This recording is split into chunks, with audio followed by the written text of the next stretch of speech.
Alquimia Humana Clubcast con Norma Escudero.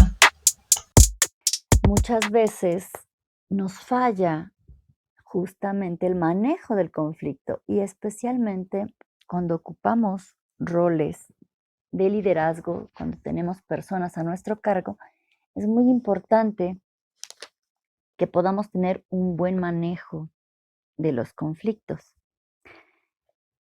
Y esto es una consecuencia natural de la diversidad. La existencia de conflictos tiende a ser parte de lo que ocurre naturalmente en un entorno diverso. Así que es importante por eso que un líder pueda manejarlo y pueda hacer incluso del conflicto algo positivo que ayude a construir, que ayude al crecimiento del individuo, pero también de la organización en la que se encuentra este individuo o este grupo de individuos. Para esto es importante tener una opinión clara sobre el conflicto en particular y también el tener claridad de tu forma particular de ver el conflicto, pero también de manejarlo, porque cada uno de nosotros tiene una forma distinta de acuerdo a ciertas características que hacen que se relacione con el conflicto de forma distinta y que lo maneje, por tanto, de forma diferente. Eso tiene que ver mucho con el entorno en el que crecimos y la forma en la que se resolvían las cosas. Cuando solíamos, digamos que presenciar gritos, tensión, insultos, violencia, maltrato ante una situación de conflicto, es muy probable que no la llevemos tan bien con este tipo de situaciones. Si en cambio, ante el conflicto, mientras crecíamos, existían mecanismos o formas de apaciguar las cosas y de resolver, es probable que nosotros también tengamos más herramientas para gestionar la situación, ya que los conflictos también crean cierta sensibilidad al estrés y la tensión asociados a su presencia. Así que es importante por eso empezar a observar, a conocer cuál es la manera en la que nosotros nos relacionamos con este tipo de cosas y cómo nos desarrollamos cuando se presentan. Es importante, primero que nada, poder diferenciar que hay dos formas de ver el conflicto y por tanto esto crea diferentes tendencias para abordarlo.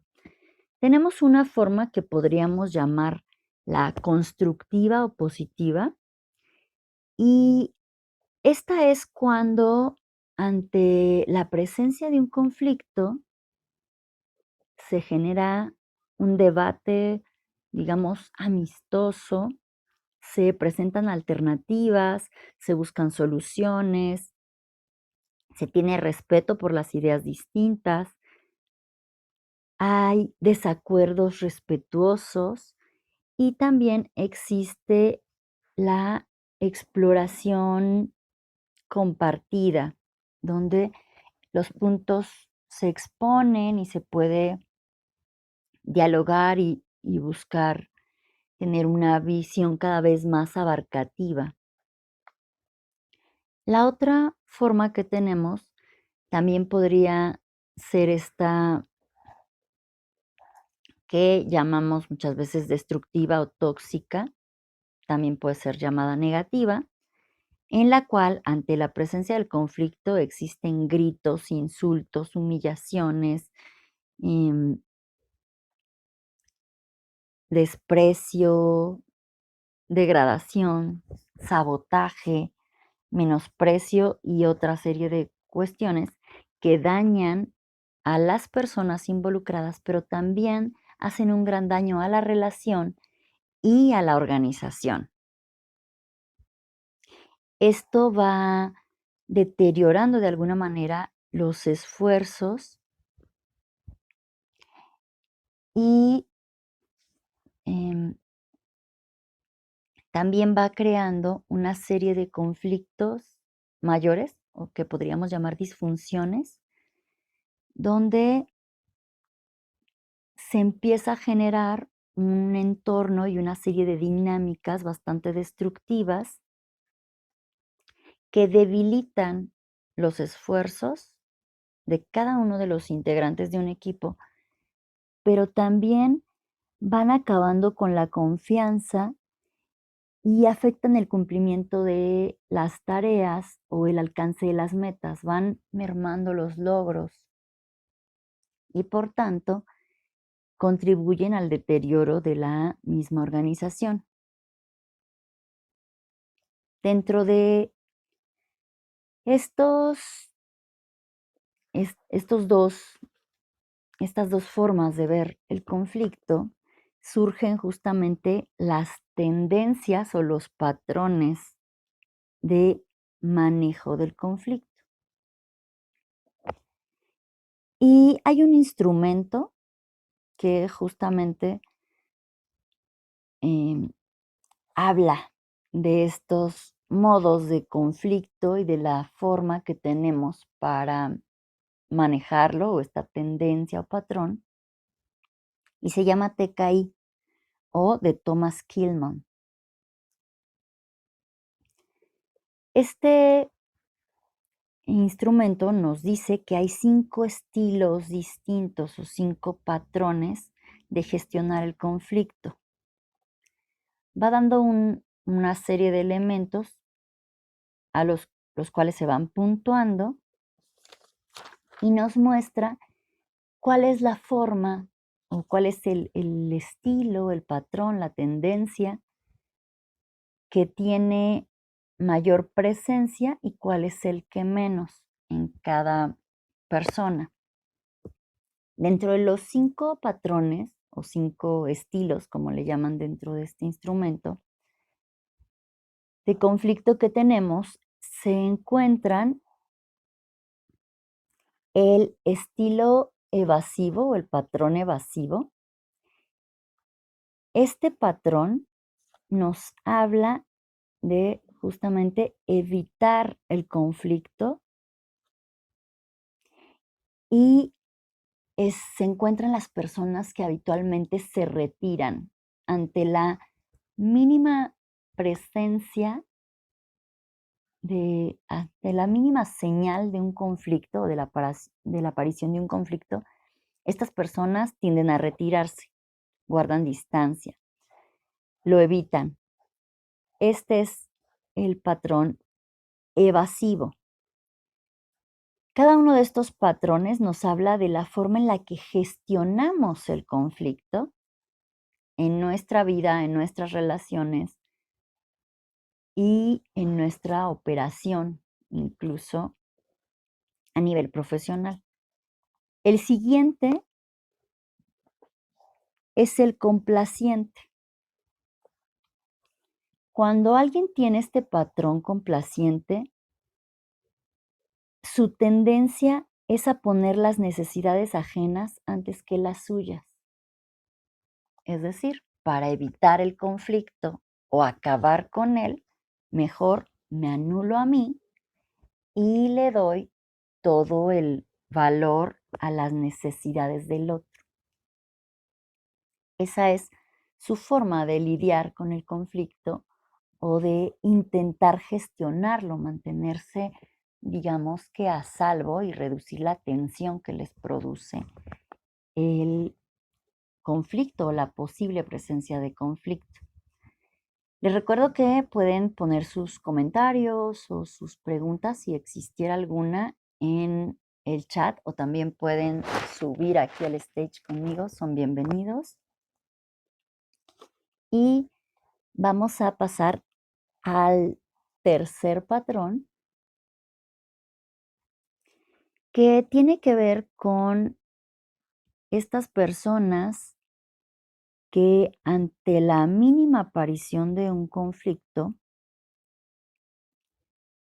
su tendencia es anteponer sus necesidades a las de los demás, mientras que para el anterior, que era complaciente, las necesidades del otro tomaban mayor peso. Para este, que es el impositivo, sus necesidades toman mayor relevancia ante cualquier indicio de presencia de conflicto. Y entonces busca imponerse para salvaguardar sus propias necesidades. Cada una de estas tiene, digamos que sus pros y sus contras, y lo importante es que se pueda generar un ambiente en el que convivan todas, justamente para reducir los conflictos. Y tenemos un siguiente patrón, que es el negociador. Ante la mínima aparición, ante la mínima señal de un conflicto, la persona con este patrón o esta tendencia busca un equilibrio entre las necesidades de los otros y las propias. Es decir, busca mediar entre lo que se gana y lo que se pierde en cada integrante o cada parte. Busca de alguna manera generar un balance para que en la medida de lo posible todos los involucrados en el conflicto queden conformes. Y en el caso de una organización, también puedan justamente alcanzarse de la mejor manera los objetivos de la organización y el equipo en el que se presenta el conflicto. Como podemos ver, en cada uno de los patrones también hay una serie de elementos emocionales que se presentan y que justamente son los que nos dan la pauta para ir lidiando mejor con el conflicto. Sin una buena gestión emocional y sin el trabajo de los 4 pilares que hemos ido abordando a lo largo de este programa de entrenamiento y conciencia emocional, se dificulta más no solo reconocer mi patrón, sino también tener las habilidades para gestionar eso ante cualquier situación. El último patrón que tenemos dentro de estos 5 patrones de gestión del conflicto o de manejo del conflicto es el patrón colaborador.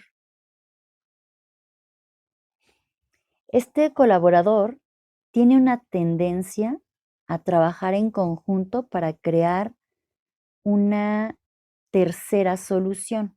Es decir, si la disputa está entre una solución y otra, o entre un punto de vista y otro, este patrón va a tener la tendencia a buscar siempre una siguiente alternativa, una tercera solución que cumpla con todas las necesidades. Va a buscar de alguna manera conciliar para que las necesidades de todos se vean satisfechas y también el alcance del objetivo o la solución del problema que da origen al conflicto. Por eso es que es un colaborador de alguna manera. Todos tenemos una tendencia natural que suele entrar en automático de acuerdo a nuestro nivel de conciencia y de competencia emocional de este momento. Pero eso puede modificarse en la medida que nosotros vamos avanzando, vamos desarrollándonos y vamos aprendiendo nuevas herramientas. Y entonces, aunque no es algo que suceda de un día para otro, cuando seguimos el camino apropiado, sí podemos ir viendo modificación en este patrón en particular. Y podemos ver que cuando surge el conflicto, es importante dejar un poco de espacio y tiempo que evite que se invierta demasiada energía en algo que resulte tóxico. Es importante apoyar y animar a que se asuma la responsabilidad de cada miembro del equipo en toda situación, para que también se evite que el líder se convierta en una central de quejas y se puedan tener de alguna manera soluciones más rápido. Podamos ver qué pasa, cómo les gustaría resolverlo. Y muchas veces las personas que se sienten escuchadas y respetadas gestionan mejor el conflicto. Cuando no hay esta sensación de escucha, de respeto en un equipo, el ambiente genera dinámicas distorsionadas que dificultan aún más la gestión del conflicto y en especial se vuelve difícil para las personas que tienen los 3 primeros patrones de gestión del conflicto que hemos visto, que son el evitativo, el complaciente y el impositivo. Cuando no hay una buena dinámica, un buen ambiente, para estos 3 patrones se vuelve especialmente complicado, porque se pone aún más a prueba su habilidad o su competencia en la gestión emocional. Y estos 3 patrones, pues justamente tienen la tendencia a tener una poca habilidad o una poca competencia, un nivel bajo de competencia en la gestión emocional. Justamente es por eso la tendencia a evitar el conflicto, a complacer a otros para evitarlo o a imponerse sobre los otros para evitar, porque lo que se busca evitar es lo que siento ante una situación de conflicto. No es propiamente el conflicto, sino mi sentir ante eso. ¿Sí? Mientras que el evitativo, a la primera señal, activa alertas en su cuerpo, en su organismo, que le hacen tener el impulso de correr.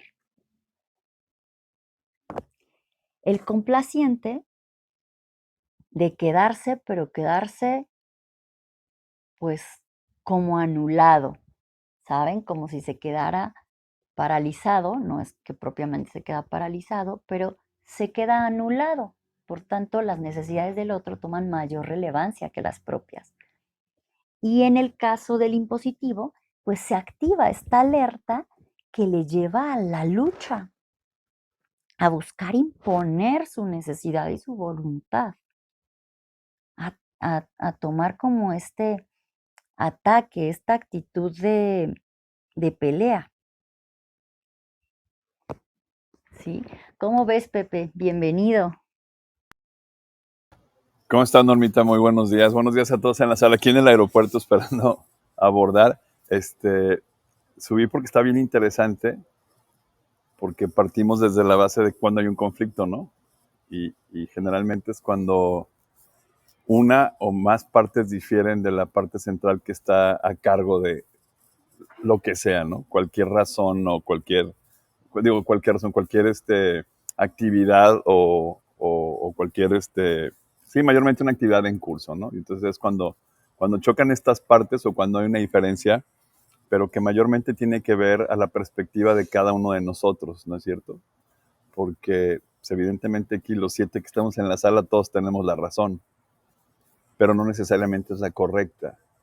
Y entonces aquí con estos patrones es cuándo y cuál tienes que escoger, ¿no? Por ejemplo, me llamó la atención el evitativo, ¿no? El que dice, Comper, ¿no? Yo me quito, me voy a un lado, pero yo no sé qué tan bueno sea eso porque a lo mejor, no, a lo mejor una de las dos partes va a quedar encendida y no se va a lograr el objetivo como debería de lograrse. Y entonces es aquí donde nosotros tenemos que tener desarrollada la habilidad con base a nuestro sistema de creencias y valores o nuestro decálogo para tomar la decisión que es la correcta y no la que es la que me conviene, ¿no?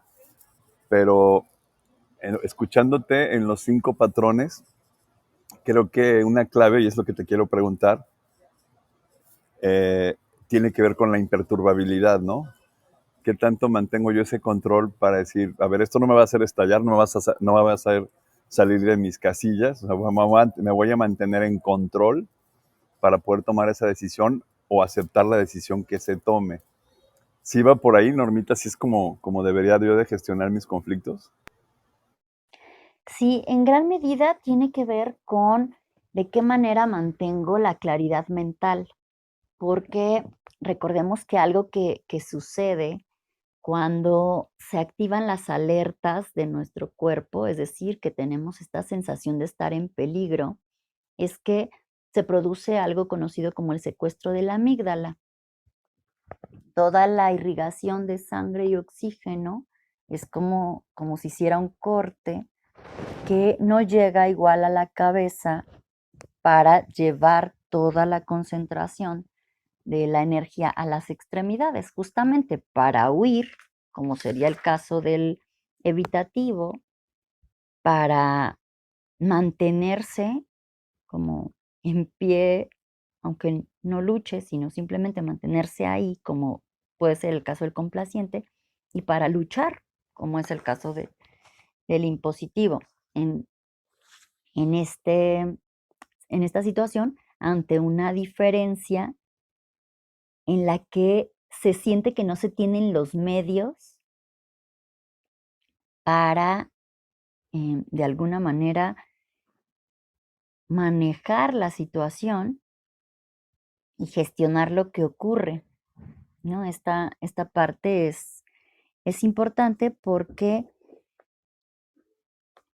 cuando yo no tengo esta imperturbabilidad, como tú le llamas, o lo que sería claridad mental para observar la situación sin que mi mente se vaya a los peores escenarios, distorsione mi diálogo interno con esta imaginación que empieza a mostrarme engaños y sesgos que todavía activan más las alertas y entonces mi sistema nervioso empieza a entrar también en un conflicto interno y se genera un desbalance, incluso a nivel orgánico. La química en el cuerpo empieza a modificarse, a generar muchas veces situaciones de ansiedad, de depresión y de otra serie de cosas que tienen que ver con justamente esta falta de herramientas para mantener la claridad en mi mente ante una situación en la que se presentan grandes diferencias con las que posiblemente me cueste trabajo lidiar. Y por eso es importante que desde chicos tengamos espacios seguros y también se creen ambientes que justamente den espacio o den lugar a estos espacios seguros para entrenarnos en el manejo o en la gestión del conflicto. Es decir, hay que dar ciertos espacios para el conflicto y su manejo constructivo, con oportunidades para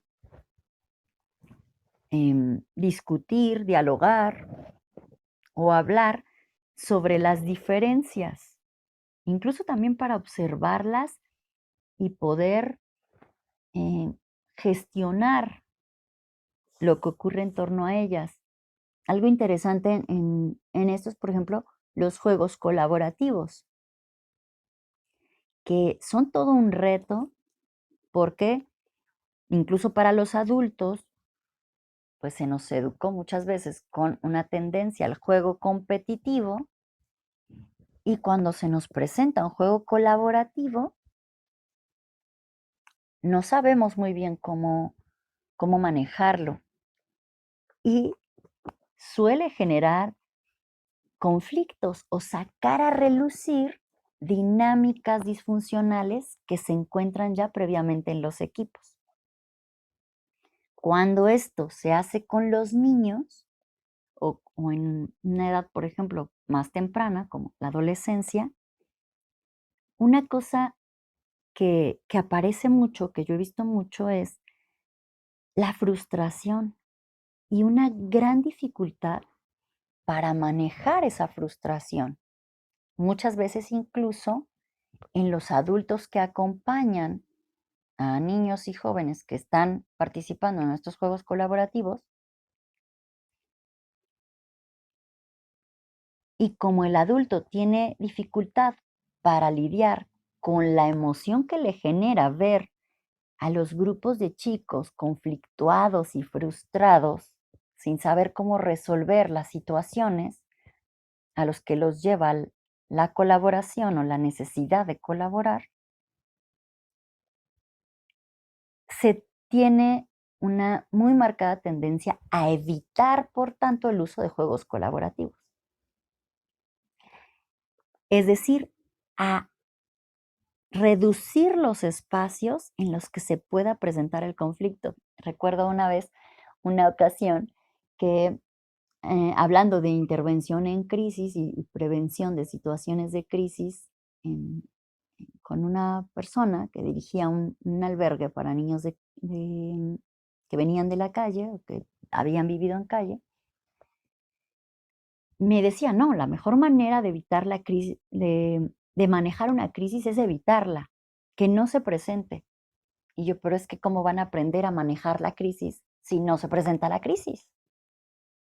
Tienes que generar espacios seguros donde se presenten pequeñas crisis, donde tengas elementos detonadores para que se presente a una escala que se pueda ir regulando y entonces empezar a presentarles herramientas para gestionarlo y también empezar a ver qué tanto nivel de tolerancia tienen y justamente cuál es su patrón ante la situación.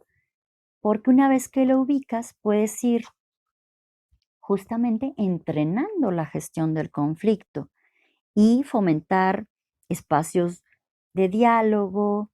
Puedes también fomentar espacios de expresión de ideas, alternativas y soluciones. Se puede explorar algunas herramientas o alternativas para ver un problema desde diferentes lados. Se puede promover la aceptación del desacuerdo, incluso si en esto no podemos llegar a un acuerdo, bueno, pues hay que aceptar el desacuerdo y ver de qué manera seguimos adelante y avanzamos aún en ese desacuerdo. No sé si esto te hace sentido. Sí, mucho.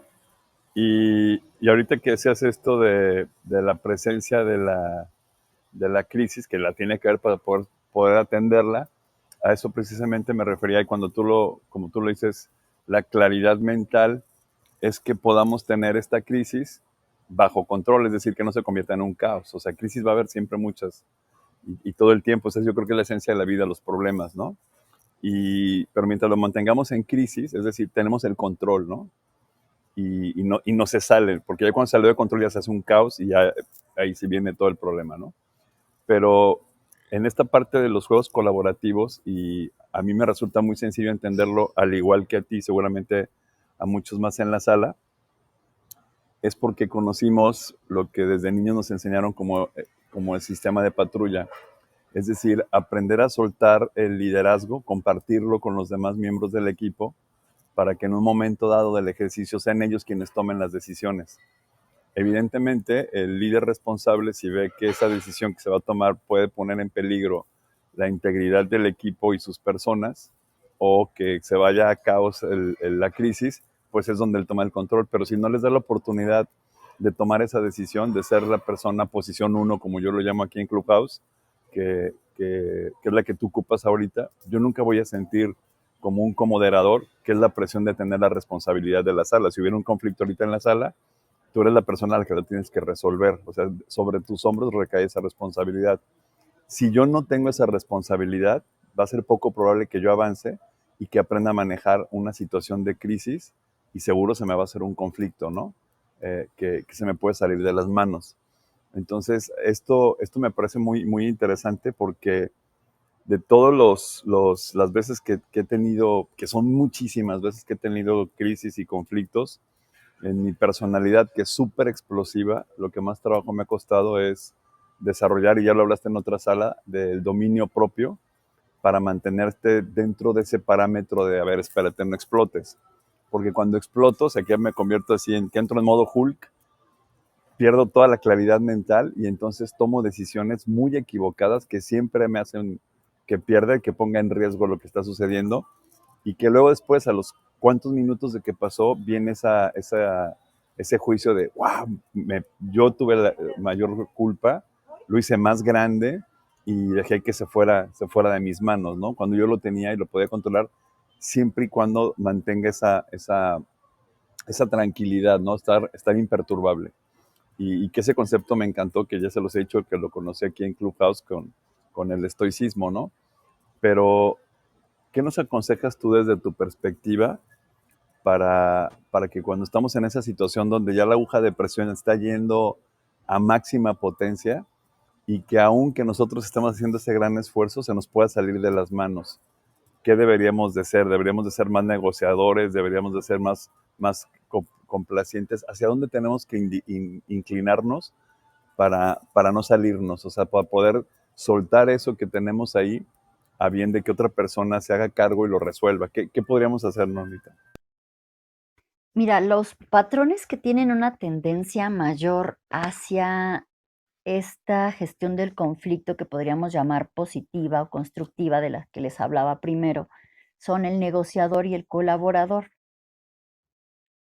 No es que los otros no sean útiles, pero la verdad es que en la medida de lo posible se encuentran, de hecho, incorporados en el negociador y en el colaborador. O sea, para tú poder negociar, tienes que poder ver las necesidades del otro, las tuyas, y también la firmeza muchas veces para sostener algo que es importante o que es vital, ¿no? En el caso del colaborador, pues también para tener una tercera solución es importante poder ver las necesidades del otro, las propias, y las cosas que sí o sí deben mantenerse.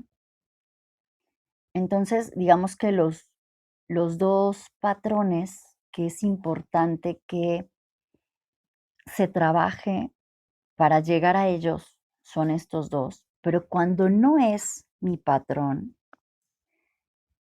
también algo importante, por ejemplo, en el equipo, si yo tengo el liderazgo en nombramiento, en rol, pero yo sé que hay otro miembro de mi equipo que tiene una mejor gestión del conflicto, se vale aplicar el liderazgo compartido.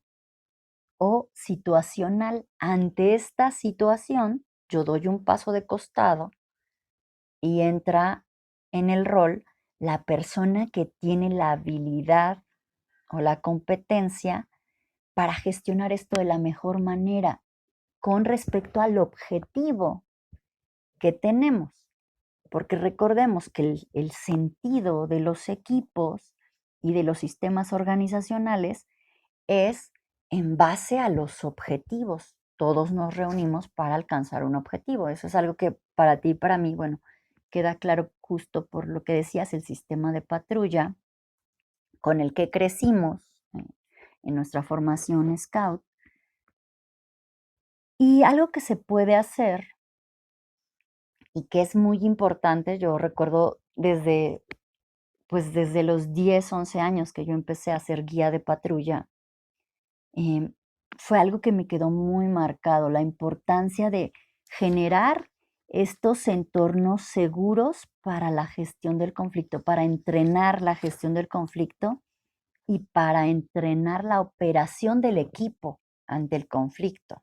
Porque no es solo cómo lo gestiono yo, sino cómo lo gestionamos como equipo, de qué manera lo manejamos. Y para eso, algo muy útil es que se destine tiempo, al menos 30, 40 minutos, una hora a la semana para dinámicas lúdicas o creativas, juegos colaborativos, este tipo de cosas que nos exponen al surgimiento del conflicto, que nos pueda mostrar estas dinámicas disfuncionales que ya tenemos y que también nos pueda ayudar a observarnos y a desarrollar nuevas habilidades, competencias, a ver nuevas herramientas para hacerlo de la mejor manera posible. Algo importante en esto, cuando nosotros hacemos este tipo de dinámicas, es que haya un observador que sea neutral. Si no tenemos a alguien que venga de afuera para que observe nuestra dinámica, es importante asignar a una persona, cada vez puede rotarse, como observador, que se mantenga simplemente afuera sin intervenir, pero observando y detectando ciertos elementos que son lo que podemos trabajar o mejorar. Incluso se puede generar, yo, por ejemplo, cuando cuando fui coordinadora nacional de prevención de VIH y educación sexual, al igual que cuando fui asesora nacional de bienestar para el adolescente y el joven, generaba algunos formatos como listas de cotejo para el observador.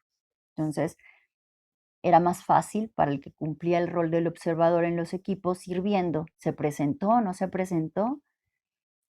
Los elementos que, digamos que alimentan más el conflicto, eh, que podríamos llamar tóxico o esta forma tóxica, donde hay gritos, donde hay tensión, donde llega a haber insultos, donde llega a haber violencia. Bueno, estos signos, si se presentaron, ahí nos da unas pautas. Y también, si se presenta esta parte de la conciliación, esta parte de la búsqueda de nuevas alternativas, de la escucha, del diálogo respetuoso, de ciertos elementos, también si se presentaron, bueno, nos da unas pautas distintas que podemos considerar para la reflexión, para el diálogo y para la toma de acciones, incluso para temas de capacitación que el equipo requiere, ¿no? Temas de reflexión para los círculos. Yo, por ejemplo, los llamaba círculos mágicos, ¿no? Que son como unas sesiones donde se hace una dinámica particular que lleva a un mayor encuentro, una mayor conexión, a un diálogo diferente. O las mesas redondas, donde nos sentamos a dialogar y en un tiempo corto reflexionar sobre un tema particular en el que requerimos especialmente hacer cambios en cada uno de los integrantes del equipo, pero también en la dinámica en la que opera el equipo. Entonces, esto es algo que se podría hacer, asignar tiempo. Yo recomiendo que sea al menos una vez por semana. En 15 días, un mes, va espaciando, va alentando el avance. Si queremos ver un avance más consistente, una vez por semana, 40, 50 minutos, una hora, es un buen espacio donde también se puede incorporar herramientas para que las personas gestionen el estrés y entonces las alertas emocionales que nutren las disfunciones se vayan disminuyendo. Algo muy importante de lo primero que es fundamental considerar, en especial en este pilar que estamos trabajando todavía en esta sesión y estaremos trabajando en la próxima, que es el dominio propio, es que se pueda hacer una descarga del sistema nervioso, como mínimo. Hay otros sistemas que es importante poder liberar la carga, ¿no? Como es el linfático, el vascular, el energético, pero como mínimo el sistema nervioso requerimos herramientas para poder liberar la tensión que se acumula en él, porque es el que nos activa constantemente alertas que yo llamaría insensatas, porque no tienen que ver realmente con la situación. Em, Tienden a presentarse de forma desproporcionada o desmedida y alimentan el conflicto, justamente. Entonces, es importante considerar este tipo de medidas dentro de los programas de formación, pero también de la operación cotidiana para mejorar la eficiencia y la productividad de un equipo. ¿Cómo ves, Pepe? ¿Te hace sentido? Bienvenida, Selene. Sí, totalmente. Y aquí en estas actividades que se puede incluir ahí los entrenamientos generando el error, ¿no? En estos ambientes controlados, donde, como lo decíamos, al hacer los simulacros, ¿no? Y donde tú tienes la zona de riesgo totalmente controlada, que es lo que hace, por ejemplo, un simulador de vuelo, te genera todo el ambiente, toda la actividad de lo que está pasando, pero sabes que la zona real de riesgo nunca se va a activar porque no vas a matar a nadie ni vas a estrellar nada, ¿no?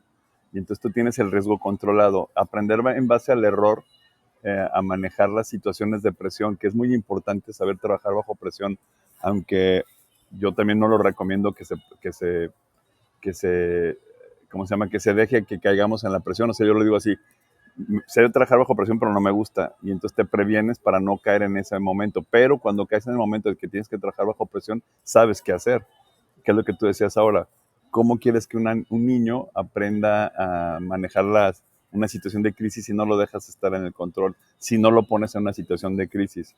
Inclusive cuando ellos entran en sus crisis personales, luego el papá quiere ahí que no sufra y que no llore, déjalo que se caiga, que se tropiece, que resuelva a ver cómo se levanta, que inclusive ya que se levantó, vea que él pueda analizar y calcular sus daños, cómo los va a gestionar, cómo los va a sanar y cómo va a salir adelante, y además con lo mejor de todo, qué aprendió de esa caída, qué aprendió de ese raspón, porque si no, de otra manera estamos haciendo que la persona no tenga idea de cómo. O sea, si no fallan las cosas, ¿cómo le haces, no? Si no se te poncha la llanta de tu carro, ¿cómo le haces? O sea, ¿en qué momento te preparas? Y entonces es ahí donde los simulacros juegan un papel muy importante.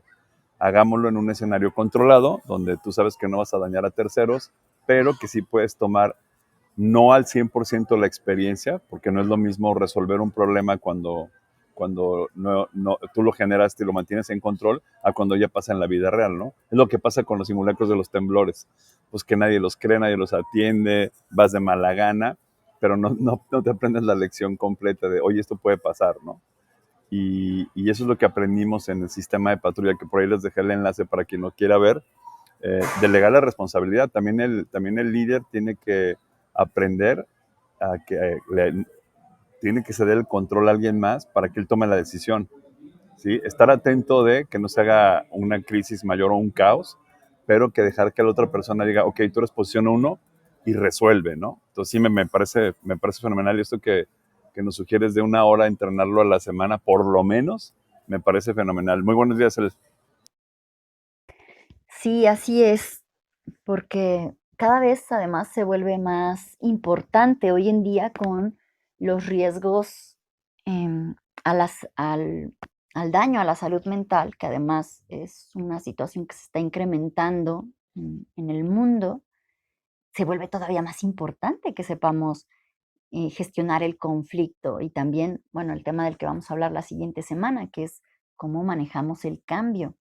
Todo esto finalmente es parte de la vida, sin embargo, suele llevarnos a, a situaciones que afectan a nuestra salud mental, porque no sabemos, digamos que, liberar la tensión que se acumula en nuestro sistema nervioso, no sabemos cómo activar un mejor funcionamiento de nuestro sistema linfático para que el cuerpo pueda desintoxicarse con mayor facilidad, sin tanto deterioro. Todo esto hace que vayamos pues llegando a situaciones como las que tenemos hoy en día, ¿no? En el contexto laboral, pero no solo laboral, también se ve más en el académico, que los chicos tienen crisis ante cosas bueno, no es que sean pequeñas o grandes, simplemente se presentan en la vida y hay que ir aprendiendo a manejarlas. Esto que dices, bueno, los papás y todo el mundo quiere evitar, evitar, evitar, en lugar de acompañar para que aprendas a resolver la situación. Ok, ya estás en ella y caíste ahí, pues porque no sabías cómo manejarla. Ahora hay que aprender a manejarla para que en una próxima situación, si se llegara a presentar, sepas qué hacer, pero también sepas qué hacer para evitar llegar hasta allá, ¿no? Entonces, pues sí, es importante. Cel, cuéntanos cómo ves todo esto. Muy buenos días, Norma, Pepe. Y resalto dos temas. Uno, nunca había escuchado que pudiera relajar por medio de sistemas. Y ahorita que dijiste sacar todo lo del sistema nervioso me pareció interesantísimo. Y dos, como decía Pepe, te lo pueden dar en teoría la el riesgo y la continuidad de la operación y demás, pero fíjense que en la empresa nosotros trabajamos bajo ISOs 901 y 27001 y debemos de tener un plan de contingencia. Cuando pasó lo de y todo ha estado perfectamente documentado, a quién le tienes que hablar, qué es lo que tenemos que hacer, todo, todo. Cuando pasó lo de la pandemia, nadie tomó en cuenta ese documento y empezamos a saltar, sobre todo en atención a clientes con la billetera, para todos lados. Y hubo una semana que dejamos de atender a los clientes. Entonces, es verdad, cuando tú planeas y dices en teoría, una emergencia o lo que va a pasar, como que todo el mundo dice, sí, y nadie lo entiende. Y justo me pasó con lo de la llanta, a mí me enseñaron en teoría y cuando me pasó no supe hacer nada. Y cuando pasa realmente, no sabemos qué hacer hasta que nos sucede.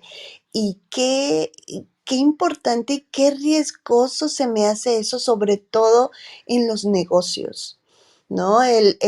Pues si teníamos todo documentado, ¿por qué no lo seguimos?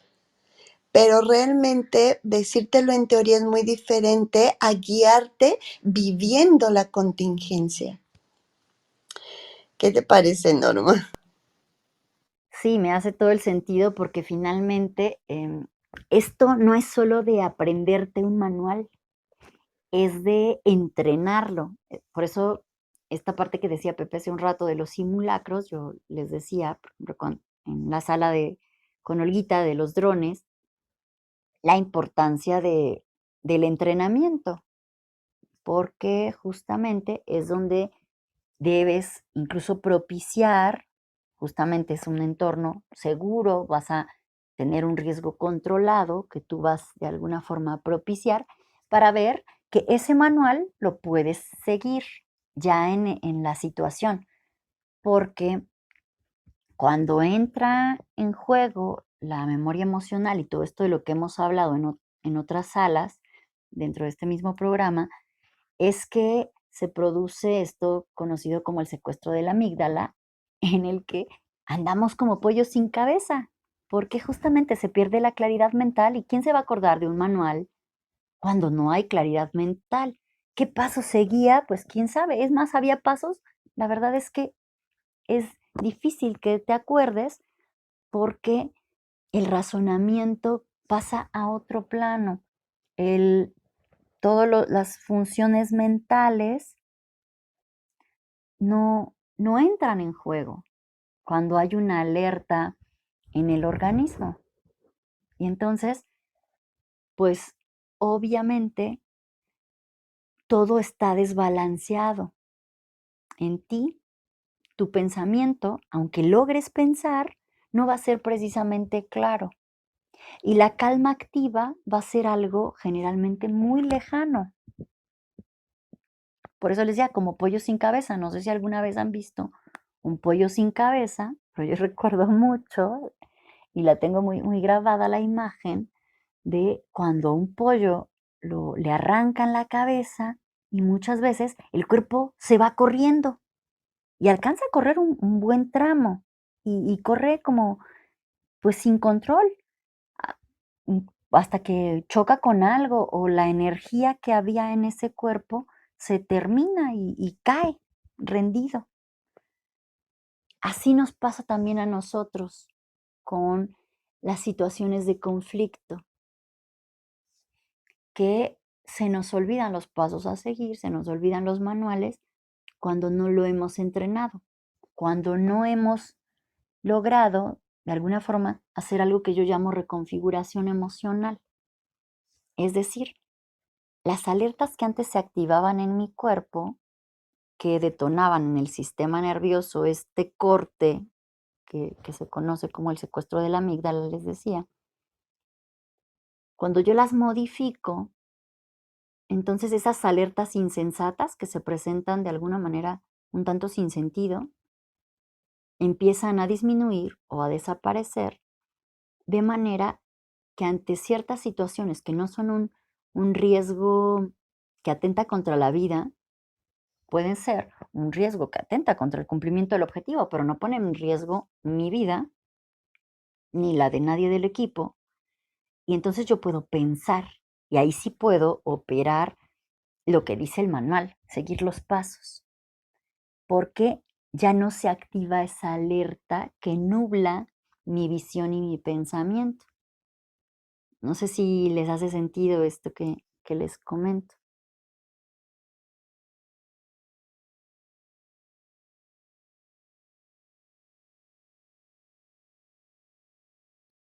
Bueno, seguramente. Ay, perdóname, Normita, estaba poniendo que dije ISO 900 y estaba poniendo mi fe de ratas, 9001. Sí, totalmente, y ahorita me hizo sentido lo que dijiste, entrenar, ese es el punto clave. Todos los documentos que haya, toda una contingencia, entrénala un día aunque no lo haya, para que realmente puedan funcionar y sepas realmente a qué te vas a enfrentar, porque eso es, ¿no? No sabemos a qué nos enfrentamos.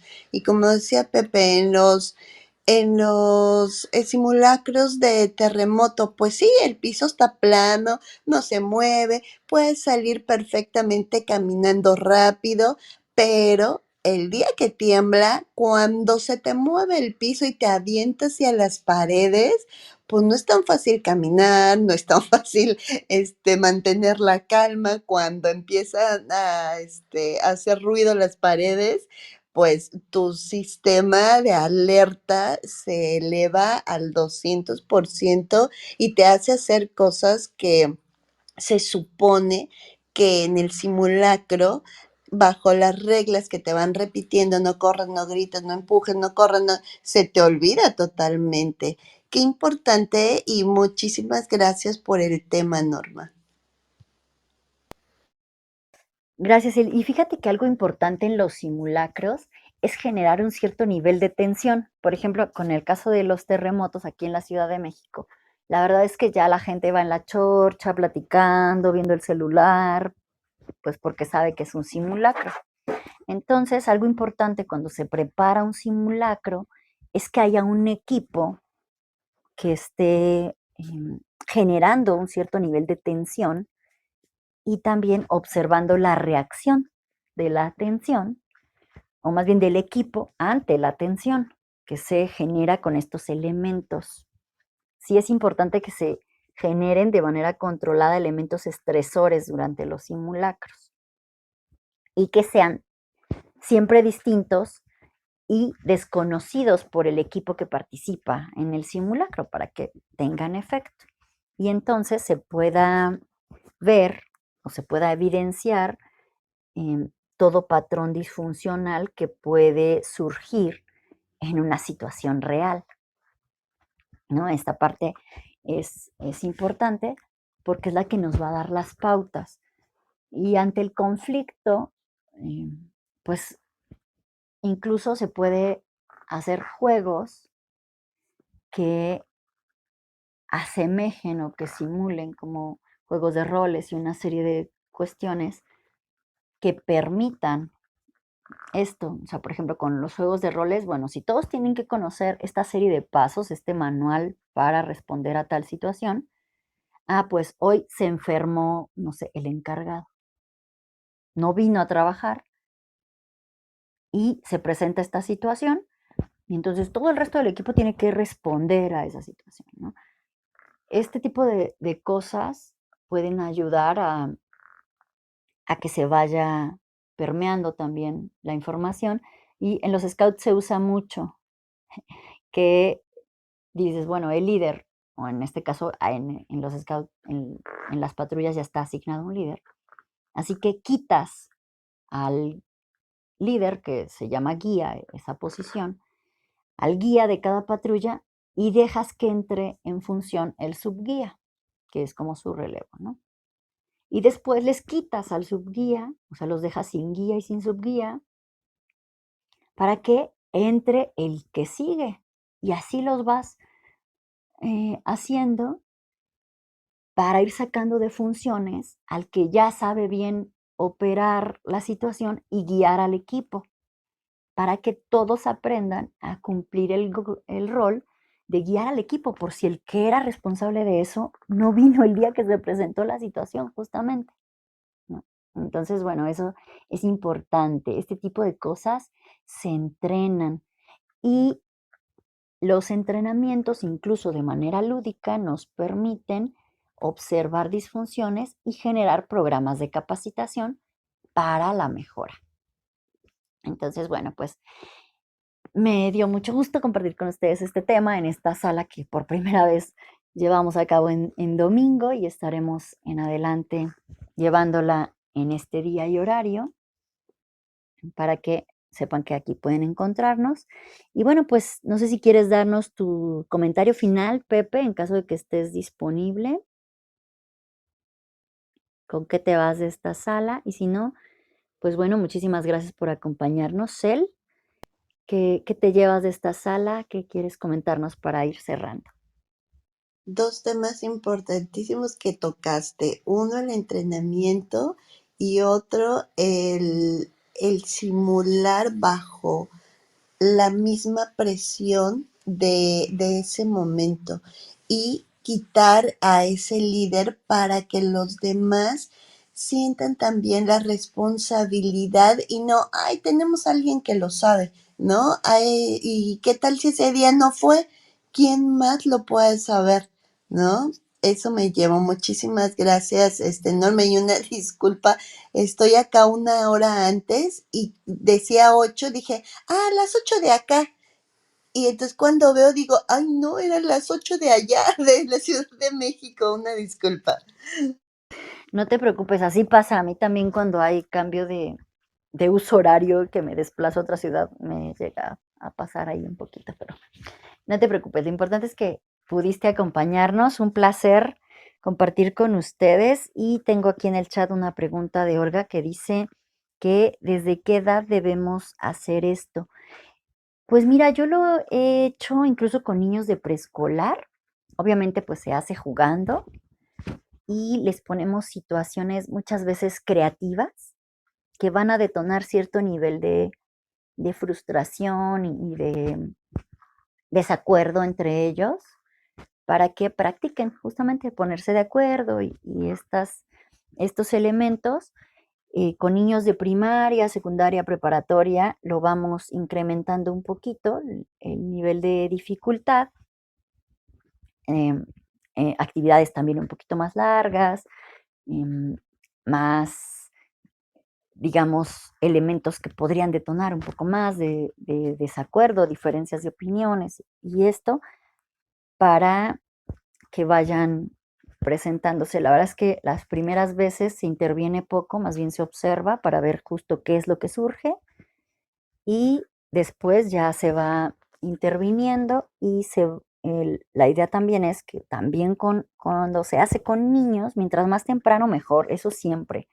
Y bueno, con un equipo, pues desde el momento en el que tú asumes el rol de, de liderazgo es importante empezar, ¿no?